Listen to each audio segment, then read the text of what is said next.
జననాయకుడు, ప్రజల అభిమాన నాయకుడు, జనాధారణ ఉన్న నాయకుడు జగన్మోహన్ రెడ్డి గారు నిన్న విజయవాడ ప్రాంతంలో బస్సు యాత్ర జరుగుతూ ఉంది.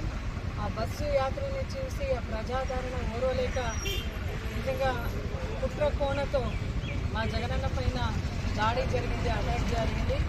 ఈ అటాక్ని యావత్ ఆంధ్రప్రదేశ్ రాష్ట్రంలో ఉన్న ప్రతి ఒక్క జగన్ అభిమాని కూడా దీన్ని తీవ్రంగా ఖండిస్తున్నాం. ఎందుకంటే ఒక కుట్ర కోణంలో ఖచ్చితంగా దీన్ని చూడాలి. ఎందుకంటే ఇప్పటికీ కూడా అది రాయితో దాడి అయిందా, లేదంటే ఒక క్యాట్ బాల్తోనో, లేదంటే ఎయిర్ గన్తోనే దాడి అయిందా అని కూడా నిజాలు తెలీదు. బట్ ఈసీ కూడా దీనిపైన చాలా సీరియస్గా ఉంది. దీనిపైన దర్యాప్తు జరిపి త్వరగా నివేదిక సమర్పించాలని కూడా ఈసీ కూడా చెప్తున్నారు. మన జగనన్న అభిమానం ఎలా ఉంటుంది అంటే నిన్న ప్రధానమంత్రి నరేంద్ర మోదీ గారు కూడా వెంటనే ట్వీట్ చేసి ఆయన కూడా ట్వీట్ చేశారు. అయితే నిజంగా ఇది ఎంత బాధాకరంగా ఉంది అంటే విజయవాడ ప్రాంతంలో ఇంకా ప్రజలు కూడా మర్చిపోలేదు. వంగవీటి రంగ హత్య మర్చిపోలేదు.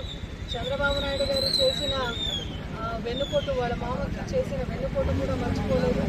అదేవిధంగా చాలామంది పొట్టను పెట్టుకున్న ఈ యొక్క పార్టీ విజయవాడలోనే ఈరోజు ఇటువంటి హత్యా రాజకీయం ప్రోత్సహిస్తూ జగనన్న పైన ఇట్లా అటాక్ జరిపించి, అదేవిధంగా ఈ అటాక్ ద్వారా అంటే ఆ ఆబ్జెక్ట్ ఎంత వేగంగా వచ్చింది అంటే జగనన్న కూడా అటాక్ చేసిన తర్వాత మళ్ళా వెనుకున్న వెల్లంపల్లి అన్నట్టు కూడా ఆ ఆబ్జెక్ట్ పడింది అంటే నిజంగా దీన్ని మనమంతా కూడా ఒక కుట్ర కోణంతో చూస్తున్నాము.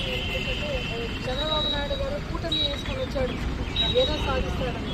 కూటమి జీరో అయిపోయింది.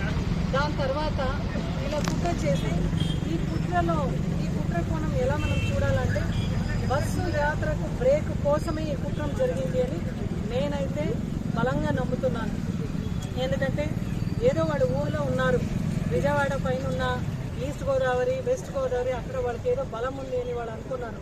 అక్కడ కూడా జగనన్నకు స్వచ్ఛందంగా జనాన్ని వచ్చేసి ప్రజాదరణ చేస్తున్నారు కాబట్టి, ప్రజాదరణ చూపిస్తున్నారు కాబట్టి ఓర్వలేక టీడీపీ ఈరోజు ఇట్లా దానికి పాల్పడినట్టయితే నిజమే, ఇది ముమ్మాటికి నిజమే. ఎందుకంటే ఇది జరిగిన ఒక బిల్డింగ్ ఏదైతే స్కూల్ బిల్డింగ్ ఉంది అది కూడా కొంతమంది వాళ్ళకు ఒత్తాసు పలికే వాళ్ళకి ఆ బిల్డింగ్ కూడా చెందుతుంది అని ఇప్పటికే కూడా కొంతమంది మాట్లాడుతున్నారు. అయితే టీడీపీ లీడర్స్కు, టీడీపీ క్యాడర్ వాళ్ళు కూడా లూజ్ టంగ్తో మాట్లాడుతున్నారు. ఈరోజు ఈ హత్య ప్రయత్నం అయితే ఈ అటాక్ అయితే ఏదైతే కేవలం మనమే చేసుకున్నట్లా ఏదో వాళ్ళు కవర్ చేయడానికి ఏదేదో మాట్లాడుతున్నారు. వాళ్ళు అట్లా మాట్లాడే వాళ్ళందరికీ కూడా ఒకటే మాట్లాడుతున్నారు. ఆ రోజు ఢిల్లీలో యుద్ధం చేసిన జగనన్నకు కోడి కత్తి డ్రామా మనకు అవసరం లేదు, ఈ ఒక అటాక్ లాంటిది మనకు అవసరం లేదు. ఎందుకంటే మేము ప్రజల్లో ఉన్నాం, ప్రజల గుండెల్లో ఉన్నాం. మాకు ప్రజల గుండెల్లో ఉన్నాం కాబట్టి అభివృద్ధి సంక్షేమ పథకం ఈ రెండు కూడా సరి సమానంగా ఈ ఆంధ్రప్రదేశ్ రాష్ట్రాన్ని నడిపించినాం. కాబట్టి ఇలాంటి లూజ్ టంగ్ ఎవరైనా టీడీపీ వాళ్ళు మాట్లాడితే కూడా ప్రజలందరూ కూడా ఇది గమనిస్తున్నారు. మీరు జగనన్నకు పైన అటాక్ జరిగితే ఏదో ఈ ప్రజాభిమానం నిలిచిపోతుంది అని మీరు అనుకుంటున్నారేమో. ఖచ్చితంగా లేదు. ఆంధ్రప్రదేశ్లో ఉన్న ప్రతి వైఎస్ఆర్సీపీ క్యాడర్కు, ప్రతి వైఎస్ఆర్సీపీ నేతలు అందరూ కూడా ఈరోజు అలర్ట్ అయినారు. ఎందుకంటే రాబోయే రోజులో టీడీపీ వాళ్ళందరికీ కూడా గుండె జాలి ఉండదు. వాళ్ళు కూడా ఇలాంటి అటాక్స్ ప్రతి కార్యకర్త పైన, ప్రతి లీడర్ పైన చేస్తారని మేమందరూ కూడా అలర్ట్ అయ్యి ఈరోజు ఇంకా మేము జగనన్నను వై నాట్ 175 to 175 అనే నినాదంతో ముందుకు వెళ్తున్నాం. ప్రజలందరూ కూడా చాలా బాధలో ఉన్నారు. అభిమాన నాయకుడు జగనన్న పైన ఈ దాడి అంటే రేపు నిజంగా సామాన్య ప్రజలను ఇచ్చిపెట్టే అవసరం వాళ్ళకు ఉంటుందా, ఆ మనసు వాళ్ళకు ఉందా అని కూడా అందరూ కూడా ప్రశ్నిస్తున్నారు. రాష్ట్ర ప్రజలందరూ కూడా గమనిస్తున్నారు. నిజంగా దీనిపైన ఈసీ వాళ్ళు కూడా, ఎలక్షన్ కమిషన్ కూడా సీరియస్గా దీన్ని వ్యూ చేస్తూ దీనిపైన ఖచ్చితంగా పోలీస్ డిపార్ట్మెంట్ వాళ్ళందరూ కూడా వెంటనే దర్యాప్తు చేస్తూ ఎవరైతే ఈ కుట్రకోణానికి పాల్పడినారో వాళ్ళని ఇమీడియట్గా అరెస్ట్ చేయాలని డిమాండ్ చేస్తూ ఈరోజు అంబేద్కర్ గారి జయంతోత్సవం, ప్రజాస్వామ్యం అనే అంబేద్కర్ గారు నమ్మినారు. అటువంటి ప్రజాస్వామ్యం అందరికీ ఇవ్వాలని జగన్మోహన్ రెడ్డి గారు ఒక అభినవ అంబేద్కర్గా పని చేస్తుంటే అది ఓర్వలేక ఈరోజు మన నాయకుడి పైన దాడి జరిగింది. దీన్ని తీవ్రంగా ఖండిస్తున్నాం. అండ్ రాబోయే రోజుల్లో ఇటువంటిది ఎక్కడన్నా మళ్ళీ మన నాయకుడి పైన తప్పు దృష్టితో చూసినా కూడా మేము దాన్ని సహించము అని టీడీపీ వాళ్ళందరికీ కూడా, టీడీపీ క్యాడర్కు, పెనుగొండలో ఉండే క్యాడర్కి అయితే, టీడీపీ క్యాడర్కి అయితే ఏమి, జిల్లాలో అయితే ఏమి, స్టేట్లో ఉండే వాళ్ళందరికీ కూడా మేము ఈ మూలక హెచ్చరిస్తున్నాం, తస్మాత్ జాగ్రత్త. ఎందుకంటే జగన్మోహన్ రెడ్డి గారు అనేవాళ్ళు ఒక శక్తి. ఈరోజు ఆయన ఒక వ్యక్తి కాదు, ఆయన ఒక శక్తి. ప్రజలందరూ కూడా బాధపడుతున్నారు. మనము బలంగా, జగన్మోహన్ రెడ్డి గారు మనకు ఒకటే నేర్పించినారు, యుద్ధం ఏదైతే జరుగుతుందో అది ఓటింగ్ రోజు పోలింగ్ బూత్లో మాత్రమే యుద్ధం జరిపించాలి అని మేము నమ్ముతున్నాం.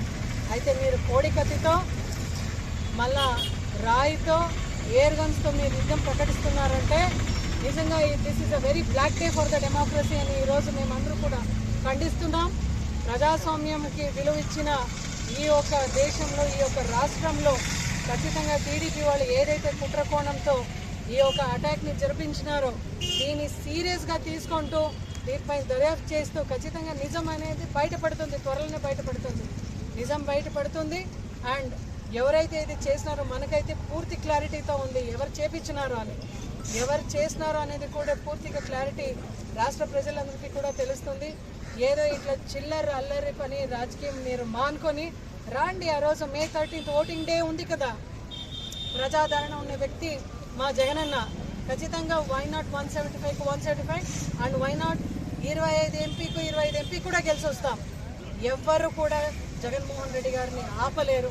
ఎందుకంటే ఆయన ఉన్న చోట ఖచ్చితంగా ప్రతి ఒక్క ప్రజల మనసులో ఉన్నాడు. కాబట్టి ఒకవేళ ఆబ్జెక్ట్ ఏమైనా మిస్ అయ్యి కన్నుకో ఒక 2 సెంటీమీటర్, ఒక 2 ఇంచెస్ కింద పడింటే, కన్నుకో పడింటే, లేదంటే ఇక్కడున్న సూక్ష్మ నరానికి పడింటే అన్న పరిస్థితి ఏం కావాలా ఈరోజు? అంటే మా నాయకునికి ఏదో ఒక రకంగా ఇబ్బంది పెట్టి బస్ యాత్రను మీరు నిలపాలని మీరు అనుకుంటున్నారు కదా, ఇది నిజంగా మీకు సాధ్యమా? ఈ కుట్ర పండుతుందా? కనీసం ఆ కామన్ సెన్స్ కూడా లేకుండా మీరు ఈరోజు దాడికి దిగినారంటే మీకు ఎంత మాత్రం చిత్తశుద్ధితో ఉన్నారు? 3 పార్టీలు కలిసి వస్తున్నారు, కూటమితో కలిసి వస్తున్నారు. సిగ్గు లేదు మీకు?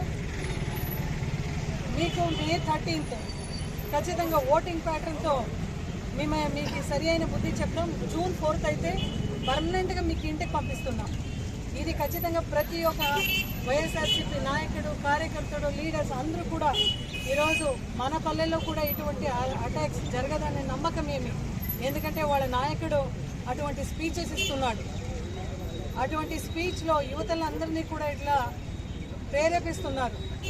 అందరూ కూడా క్యాడర్ చాలా జాగ్రత్తగా ఉండండి. ఎందుకంటే వాళ్ళు యథా రాజా తథా ప్రజ, వాళ్ళ మనస్తత్వం అలాగే ఉంటుంది. కాబట్టి ప్రతి పల్లెల్లో కూడా ప్రతి క్యాడర్ అలర్ట్ అయ్యి పనిచేసి వైఎస్ఆర్సీపీ విజయానికి మనం ఇంకా ఆర్నిషంగా పనిచేసి